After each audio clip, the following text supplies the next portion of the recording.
नमस्कार दोस्तों। आज हम लोग प्रावैधिक कला कक्षा 12 के प्रथम अध्याय क्षेत्रफल को समझेंगे। यह क्षेत्रफल का पहला वीडियो है और इसमें हम लोग क्षेत्रफल के बेसिक को समझेंगे। यदि आप लोगों ने बेसिक को अच्छी तरह से समझ लिया तो आप लोगों को निर्णय भी आसानी से समझ में आ जाएगी। मैं आपको बता दूं कि बहुविकल्पी प्रश्न भी यहीं से बनने वाले हैं। तो फिर चलिए शुरुआत करते हैं बिना किसी देरी के और सीखते हैं इस प्रमेय को। यहाँ पर आप लोग समझ लीजिए, ये दो समांतर रेखाएं खींची हैं और दो समांतर रेखाओं के बीच में ये एक ही आधार पर दो त्रिभुज बनाए हैं और ये समान आधार से एक और त्रिभुज यहाँ पर बनाया है। तो यहाँ पर जो एक ही आधार से दो त्रिभुज बनाए हैं ABC और ABD, ये दोनों आपस में क्षेत्रफल में बराबर होंगे और ये जो समान आधार 2 सेंटीमीटर के बराबर यहाँ पर हमने एक नया त्रिभुज बनाया है, ये भी इस क्षेत्रफल के बराबर होगा। अर्थात दो समांतर रेखाओं के बीच समान या एक ही आधार पर जो त्रिभुज बनाए जाते हैं वे क्षेत्रफल में सदैव बराबर होते हैं। यहाँ पर देख लीजिए, ABC, ABD और EFG, ABC, ABD और EFG, ये तीनों के क्षेत्रफल आपस में बराबर होंगे।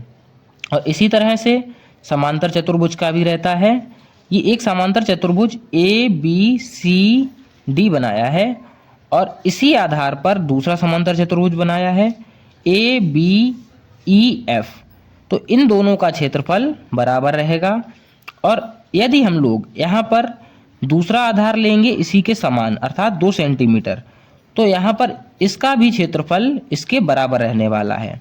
यहाँ पर हम लोगों ने सीखा कि यदि दो समांतर रेखाओं के मध्य एक ही आधार पर या समान आधार पर समांतर चतुर्भुज बनाए जाएं तो वे क्षेत्रफल में आपस में बराबर होते हैं। इसका क्षेत्रफल, इसका क्षेत्रफल और इसका क्षेत्रफल आपस में बराबर रहेगा। यहाँ पर देख लीजिए, ABCD का क्षेत्रफल और ABFE का क्षेत्रफल और GHI का क्षेत्रफल, ABCD का क्षेत्रफल, AEFB का क्षेत्रफल और GHIJ का क्षेत्रफल सदैव बराबर रहेगा।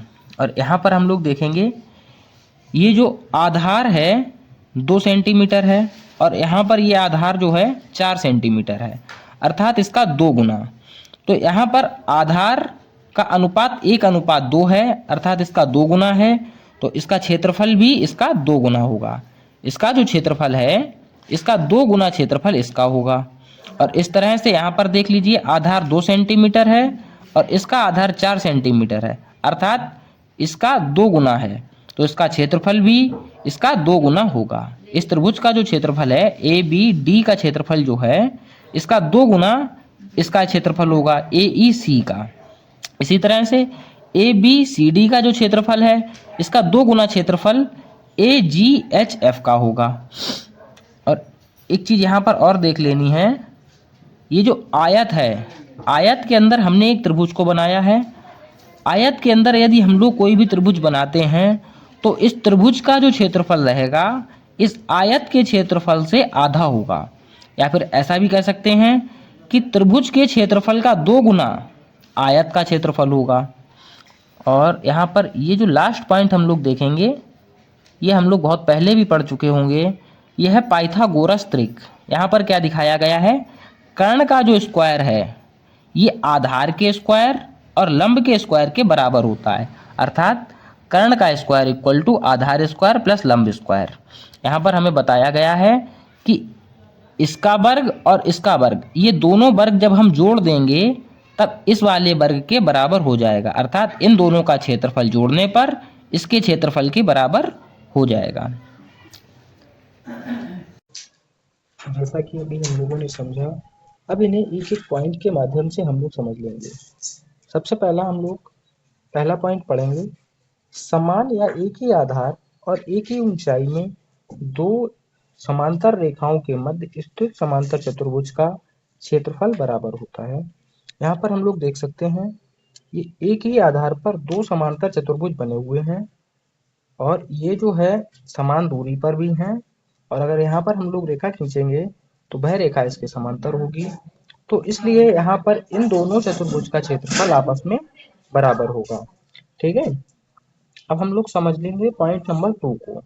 समान या एक ही आधार और एक ही ऊंचाई में या दो समांतर रेखाओं के बीच स्थित सभी त्रिभुज क्षेत्रफल में बराबर होते हैं। यहाँ पर देख लीजिए, ये एक रेखा है और जस्ट इसके समांतर यहाँ पर भी एक रेखा है। अब यहाँ पर हम लोग जो भी त्रिभुज बनाएंगे वे क्षेत्रफल में बराबर होंगे, अर्थात इन दोनों त्रिभुजों का क्षेत्रफल आपस में बराबर होगा। और इसी तरह से हम लोग बढ़ते हैं पॉइंट नंबर 3 की ओर। यदि एक त्रिभुज और एक आयत एक ही आधार और दो समांतर रेखाओं के बीच स्थित है तो त्रिभुज क्षेत्रफल में आयत का आधा होगा। यहाँ पर हम लोग देखेंगे, ये यहाँ पर आप लोगों को देख लेना है, ये जो चतुर्भुज है इसके अंदर ये जो त्रिभुज बना हुआ है, यहाँ पर इस त्रिभुज का जो क्षेत्रफल होगा इस आयत के क्षेत्रफल का आधा होगा। ठीक है। पॉइंट नंबर 4, एक ही ऊंचाई के समांतर चतुर्भुज या त्रिभुजों का क्षेत्रफल उसी अनुपात में होता है जिस अनुपात में उसका आधार है। ये चीज हम लोग ऊपर यहाँ पर समझ चुके हैं कि आधार, ये यहाँ पर आप लोग देखा था कि इस चतुर्भुज का आधार और इस चतुर्भुज का आधार एक ही था, तो ये दोनों क्षेत्रफल में आपस में बराबर थे। इस त्रिभुज का आधार और इस त्रिभुज का आधार एक ही था, तो ये क्षेत्रफल में आपस में बराबर थे। यदि हम इसके आधार को 2 गुना कर दें और यहाँ पर एक नया आयत बनाएं, तो इस वाले आयत का और इस वाले आयत का अनुपात 2 गुना हो जाएगा, तो इसका क्षेत्रफल इस बड़े वाले आयत के क्षेत्रफल का 2 गुना होगा, इसके क्षेत्रफल का 2 गुना ये वाला आयत होगा। इसी तरह से अब हम लोग आगे बढ़ते हैं। यदि एक त्रिभुज और एक समांतर चतुर्भुज एक ही आधार और एक ही ऊंचाई के हैं तो त्रिभुज का क्षेत्रफल समांतर चतुर्भुज के क्षेत्रफल का आधा होगा।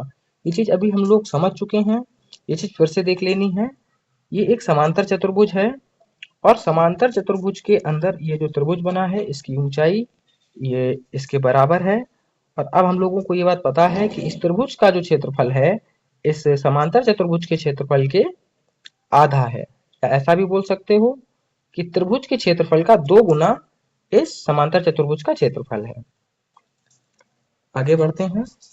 यदि एक त्रिभुज और समांतर चतुर्भुज एक ही आधार और एक ही ऊंचाई के हैं तो त्रिभुज का क्षेत्रफल समांतर चतुर्भुज के क्षेत्रफल का आधा होगा, या फिर इसे आयत वाले में भी हम लोगों ने समझ लिया है। 6 पॉइंट है, समरूप आकृतियों का क्षेत्रफल उनकी भुजाओं पर बने वर्गों के क्षेत्रफल के अनुपात में होता है। जो समरूप चतुर्भुज होते हैं, समरूप चित्र होते हैं, ये एक जैसे दिखने में होते हैं। जैसे यहाँ पर हम लोग देख सकते हैं, ये समरूप चित्र है, ये देखिए यहाँ पर समरूप है। तो यहाँ पर इन्होंने बताया है कि समरूप आकृतियों का जो क्षेत्रफल होता है उनकी भुजाओं पर बने वर्गों के क्षेत्रफल के अनुपात में होता है। ये जो वर्ग बने हैं इनके अनुपात में होता है। पॉइंट नंबर 7 देखेंगे। किसी समकोण त्रिभुज की भुजाओं पर बने वर्गों या समरूप आकृतियों के क्षेत्रफल का योग कर्ण पर बने वर्ग या समरूप आकृतियों के क्षेत्रफल के बराबर होता है। ये हम लोग पाइथागोरस त्रिक के माध्यम से समझ सकते हैं।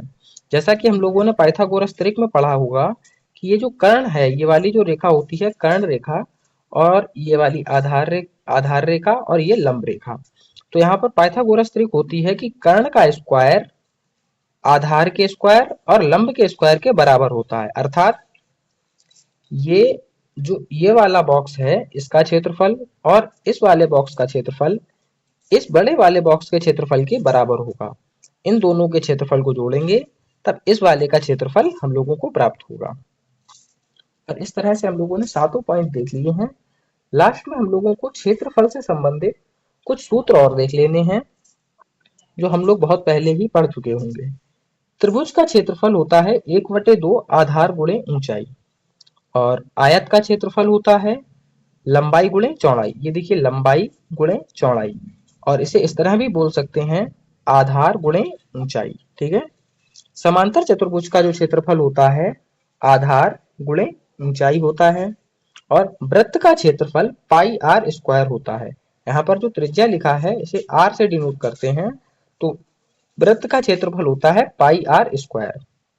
आर यहाँ पर जो हम लोगों ने देखा पाई है, ये एक यूनानी चिन्ह है, इसी को पाई के नाम से जानते हैं और इसका मान 22/7 होता है। यदि आप लोगों ने ये सारे पॉइंट्स अच्छी तरह से पढ़ लिए हैं तो अब आप लोगों को प्रमेय बनाने में कोई भी दिक्कत नहीं होगी और अब आप लोग बहुविकल्पी प्रश्नों के भी उत्तर बहुत ही आसानी से दे सकेंगे। इस तरह से हम लोगों ने इस चैप्टर के सभी महत्वपूर्ण पॉइंट्स को पढ़ लिया है, अच्छे से इसका अध्ययन कर लिया है। अब इसके हम बहुविकल्पी प्रश्न भी आप लोगों को जल्द से जल्द प्रोवाइड कराने का प्रयास करेंगे और मिलते हैं अब हम लोग नई वीडियो में बहुविकल्पी प्रश्नों के साथ।